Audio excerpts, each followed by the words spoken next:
हे मित्रांनो, तुम्हाला नमस्कार करतो. ओम श्री गणेश देवताय नमः. ओम श्री कुलदेवताय नमः.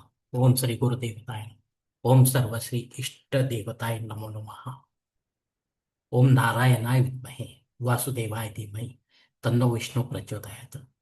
ओम महालक्ष्मी च विद्महे विष्णुपत्नी च धीमहि तन्नो लक्ष्मी प्रचोदयात. शिवशनत मित्रांनो, मी कडप्पा परत एकदा आपल्या समोर हजर आहे.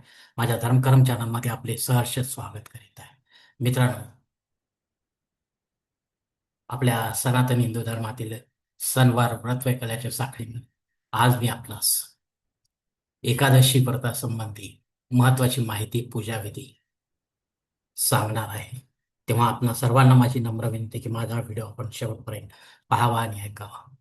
मित्रांनो, शालिवाहन शके 1948 पराफो नाम संवत्सर उत्तरायण ग्रीष्म ऋतू अधिक ज्येष्ठ मास कृष्ण पक्ष गुरुवार दिनांक 11 जून 2026 रोजी कमला एकादशी आहे. तेव्हा एकादशीचे काही ठळक नियम आपण लक्षात ठेवा आणि आठवणीने ते आचरणात आणा. मित्रांनो, एकादशीच्या आदल्या दिवशी सूर्यास्तानंतर अन्नग्रहण करणे शक्यतो टाळा किंवा अन्नाचे प्रमाण कमी ठेवा.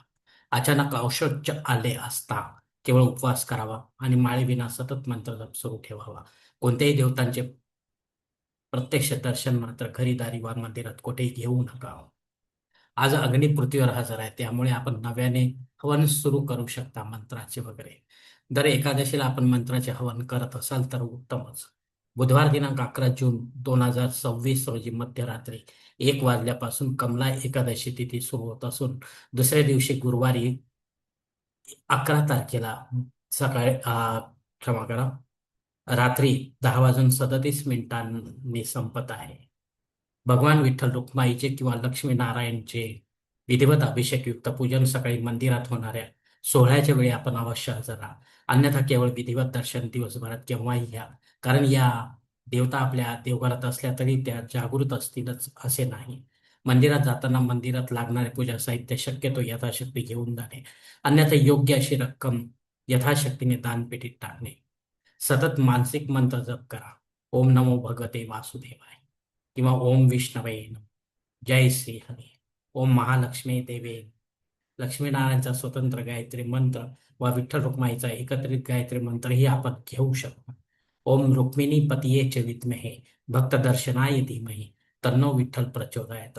आपले नित्य कामकाज करताना वरीलपैकी कोणताही मंत्र जप सतत पुटपुटत राहा. मित्रांनो, एकादशी एकादशी दिवशी स्नानाच्या पाण्यात पंचगव्य व गंगाजल टाका. गंगा कवच म्हणत स्नान करा. स्नानानंतर 10 वेळा महामृत्युंजय मंत्र जप करा. सूर्योदयापूर्वी पितर सेवा करा. पितृस्तुती पठण करा. बाह्य शांती सुक्त व पितृसुक्त पठण व हवन करा. अशी पितर सेवा विधिवत आपण रोज करत असाल तर उत्तम, अन्यथा नव्याने देखील सुरू करू शकता, पण त्यात सातत्य ठेवा किंवा मग केवळ पितृस्तुती पठण करा. यानंतर आपल्या पितरांना पितृगायत्री मंत्राने अर्ध्य द्या. सूर्योदय गायत्री मंत्राने सूर्यदेवतेला अर्घ्य द्या.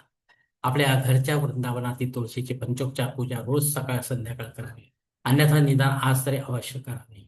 एकादशी काळात मित्रांनो, चुकूनही तुळशीचे पाणी तोडू नका. ब्रह्मचर्य पाळा. कोणत्याही लहान मोठ्या जीवाची हत्या करू नका. गोमातेला ऋतुफळांचा घास जरूर खाऊ घाला. कामविषयी सेवन करणे तसेच दुपारी झोपणे व केस नखे कापणे इत्यादी कामे कटाक्षाने टाळा.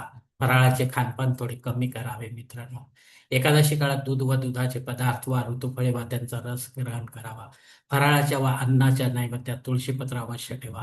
आज तिखटा मिठाचे पदार्थ अजिबात खाऊ नका, अन्यथा आपला उपवास भाटेल. रात्री विष्णू सहस्रनाम थोड्या मोठ्या आवाजात पठण करा. आपण स्वतः रात्री थोडे जागरण करून एकट्याने भजन कीर्तन करावे. एकादशीचा उपवास न करणाऱ्या भक्तांनी किमान या एकादशीच्या दिवशी तांदूळ वा तांदळाच्या पदार्थाचे सेवन करणे कटाक्षाने टाळावे. तसेच वांगी, मुळा, कांदा, लसूण, मसूर डाळ, पांढरे मीठ व मध इत्यादींचे सेवन देखील शक्यतो टाळावे. उपास सोडण्याआधी ब्राह्मण देवतांना आपल्या घरी बोलावून त्यांना संकल्प सोडून अन्न, वस्त्र, जानवे जोड, तुळशी माळा व दक्षिणा इत्यादी यथाशक्ती विधिवत दान करावे. गोरगरिबांना अन्न, वस्त्र देखील द्यावे. शुक्रवारी सकाळच्या देवपूजेत देवतांना दाखवलेला नाश्ता नैवेद्य म्हणून आपण ग्रहण करू शकता. उपवास सोडावा या हिशोबाने. तिथी वासर काळ संपलेला आहे, म्हणून सकाळी या वेळेनंतरच आपण उपवास सोडावा. मित्रांनो, कमला एकादशीचे फळ सर्वसामान्य असे आहे की सर्व मनोकामना पूर्ण होतात. भक्तांचे सर्व तीर्थस्नानाचे पुण्य मिळते, वैकुंठ लोकांची प्राप्ती होते, तसेच सर्व पाप व कष्टांचा नाश देखील होतो. मित्रांनो, आपण कोणत्या नियमांचे पालन करण्यास कमी पडलो तर नाही ना, याची खात्री करून घ्या. चूक झाली असल्यास पुढील एकादशीला अशी चूक पुन्हा करणार नाही असा मनोमन संकल्प सोडा. मित्रांनो, माझ्या माहितीत असलेल्या सर्व नियमांचा उलगडा आपण समोर केला आहे. याशिवायही आणखी काही नियम असतील तर त्यांचे पालन आपण अवश्य करावे शास्त्रोक्त पद्धतीने. या कमला एकादशीच्या नियमांचे निष्ठेने, श्रद्धेने व समर्पण भावाने पालन करा आणि पुण्य आपल्या नावे जमा करा. तसेच भगवंताच्या कृपेने सुखा समाधानाचे व शांतीचे जीवन जगायला शिका. मित्रांनो, कारण आपणच असतो आपल्या जीवनाचे शिल्पकार. धन्यवाद मित्रांनो. आजचा हा कमला एकादशी संबंधीचा व्हिडिओ मी याच ठिकाणी संपवत आहे. आपण जर माझ्या मताशी सहमत असाल तर कृपया माझे धर्मकरम चॅनल सबस्क्राईब करा, लाईक करा, आपले कुटुंब व मित्रपरिवार असे शेअर करा. तसेच कॉमेंट्स बॉक्समध्ये आपले मत अवश्य नोंदवा आणि माझा पुढील व्हिडिओ आपल्यापर्यंत पोहोचण्यासाठी बेल बटन अवश्य दाबा.